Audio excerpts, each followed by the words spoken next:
Iceland teenagers get a scare after going on a day hike Saturday at Table Rock near Walla. Our Mike Turner is out there and says a few days later, they have been found. It's been nearly 48 hours since 16-year-old Bradley Nelson and 17-year-old Jackson Chandler set out on a hike for Table Rock east of Walla. And just after 2 this afternoon, the call came in that the boys had been found and that no medical attention was needed. The two were apparently found by a civilian searcher and taken back to the trailhead where they had left their truck. Family spokesperson Jim Hanchett says everyone is relieved and excited that the two were found safely, and thanks go out to all those who have helped in the search. The weather may have helped too. The rain stopped and temperatures fell to the 60s, at least down here. East of Milano, I'm Mike Turner, FM News 101. We had nearly an inch of rainfall in the Portland area Sunday, and that brings up to almost 5 inches for the month of October, well above the 3-inch average we usually get during this month.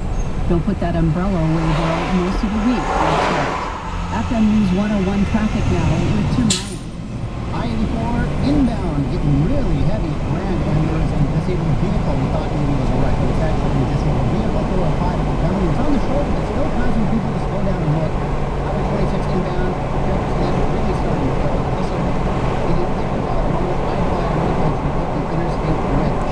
I'm Tim Ryan, and Portland's most valuable 24/7. Thank you very much. seeing a decrease, but I see increasing clouds and rain from late tonight and tomorrow. It could turn heavy. Highs today above average in the 60s. Keep up the news. Just meet out. 66 now in Portland. Check back several times a day. Don't miss a thing. On the election station, FM News 101. It's taken them 4 years of college, another grueling 4 years at med school, countless hours of studying, practicing, and training, 20 different residencies, more studying, and even more training. Woof! All to become a cardiovascular surgeon, someone you can rely on when your heart needs healing. And with all this knowledge and skill, who may rely on when your heart needs medicine? Well, us. Recently, the Society of Thoracic Surgeons gave their highest rating possible to the Center for Heart and Vascular Health, the Kaiser Suicide Medical Center. So what makes us different from the others?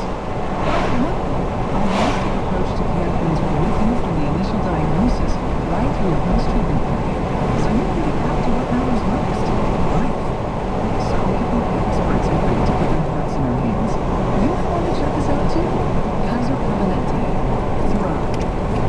Ratings based on analysis of national data covering July 2009 through June 2011 combined. Oh man, if the tire on your car goes flat, you fix it. If your heater breaks down, you fix it. Right now, if your home has low water pressure, you get scalded in the shower when someone flushes, or you or your neighbors have already had leaks. In other words, if your pipes aren't working, you can get them fixed too, in as little as 1 day. I'm Jeff Butler, owner of Repipe Specialists. For a limited time, on approved credit on a Repipe Repipe, we'll give you 0% interest for an entire year. That's right, a repipe, wall patching, and a lifetime guarantee, all at 0% interest. Get great pressure, clean, clear water, be able to take a shower, and run the washing machine at the same time. We've helped over 30,000 homeowners just like you get new, high-quality pipes without a fuss. So repipe with us, and you too can enjoy great water pressure in your home with a lifetime guarantee. Just call 800-737-4746. That's 800-REPIPE. 800-737-4746. CCP1 on 1784. Determine whether your loan is owned by either Freddie Mac or Fannie Mae by checking the following websites: FreddieMac.com/MyMortgage or FannieMae.com/LoanLookup. Loans made pursuant to State of Oregon Department of Consumer Business Services License Number ML3547 NMLS 6606. Equal housing lender. I'm a responsible homeowner. I love my home and I pay my mortgage on time. Just because I'm upside down on my home, why can't I refinance and take advantage of today's low rates? Now you can. I'm Rick Arviello, president of New American Funding. If your mortgage is owned or guaranteed by Fannie Mae or Freddie Mac, which we can tell you, you may be eligible to refinance your mortgage under the expanded provisions of HARP. We're doing tons of these and saving homeowners thousands. No matter how upside down you are, no equity and no appraisal required. This is a true refinance into today's historic low rates designed to help responsible homeowners. Call New American Funding at 800-319-6182. That's 800-319-6182. 800-319-6182. More with Lars right now on FM News 101.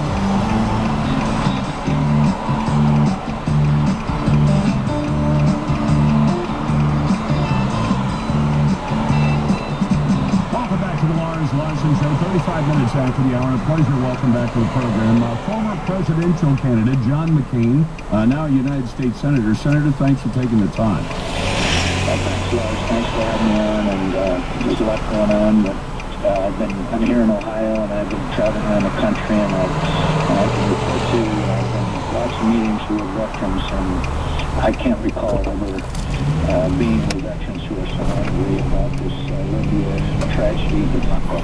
Are the president's answers on these questions that you've been given sufficient? Well, there's one or two things going on. Either this is willfully deceiving the American people, or they're so grossly incompetent that he does not deserve, Obama does not deserve a commander-in-chief. And if I could just briefly mention, before then, there were attacks in Benghazi. There were two attacks, one in April, one in June. The British ambassador they attempted to assassinate. They closed the British consulate, and many other things. There were stern warnings about the Al-Qaeda coming into Libya because they didn't control their borders. So the warnings were ample there. The president, any commander-in-chief, should have known about it. And then the attack, 7 hours on September 11th. None of our forces were on ready alert and prepared to move in. And so, although as you know, these things drip out like they do in these kinds of scandals, apparently there were 3 requests for assistance that were denied. And then, of course, the worst of all is the cover-up. And that is the President of the United States, days afterwards, when it's very clear there was no demonstration, there was no hateful video that caused it to go out and tell the American people that this was a hateful video sparked by a spontaneous demonstration. There was no demonstration. There was no demonstration. You know, one thing about covering up, Lars, that a lot of people don't know, is that the FBI finally got in there, and they had surveillance cameras inside and around the consulate. They got the material in those cameras, brought them back to the United States. Guess what? They're classified, top secret. Now, tell me this, Senator, is there any doubt, I accept, you break this up into various pieces. What we knew before the attack and should have expected on September the 11th, because that's a hot-button date. Then we know what happened then and what's been said since. Is there any doubt that there were 3 calls for help, and there were things that either our CIA assets or military assets could have done to address that during the attack? What's your conclusion? Well, if they had not been able to, let's say that they didn't have the capability to, then the question is, why not? September 11th, all of these warnings, previous attacks on the consulate, warnings. The last message that our ambassador said before he died was his concerns about security there in Benghazi. So I believe that they probably could have gotten forces there. But let's say that I'm wrong. Why were we've got forces everywhere. In Sigonella, at Albiano, we've got ships in the Mediterranean.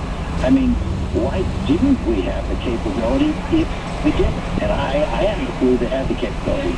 But you could, maybe that's debatable. But certainly, September 11th, and they didn't have the capability to just flying an airplane over, a jet airplane over, at low altitude might have given these attackers pause. But again, it's astounding to me. I was on Face the Nation this Sunday with Susan Rice, came on there and talked about the spontaneous demonstration and the hateful video. Right after that, they had the Libyan president of their National Assembly who said, it's Al-Qaeda. It's Al-Qaeda. You know, just stated it as a fact. And then, of course, the president, many days later. And the question is, if you were ever told that this was a spontaneous demonstration, who told it and on what basis?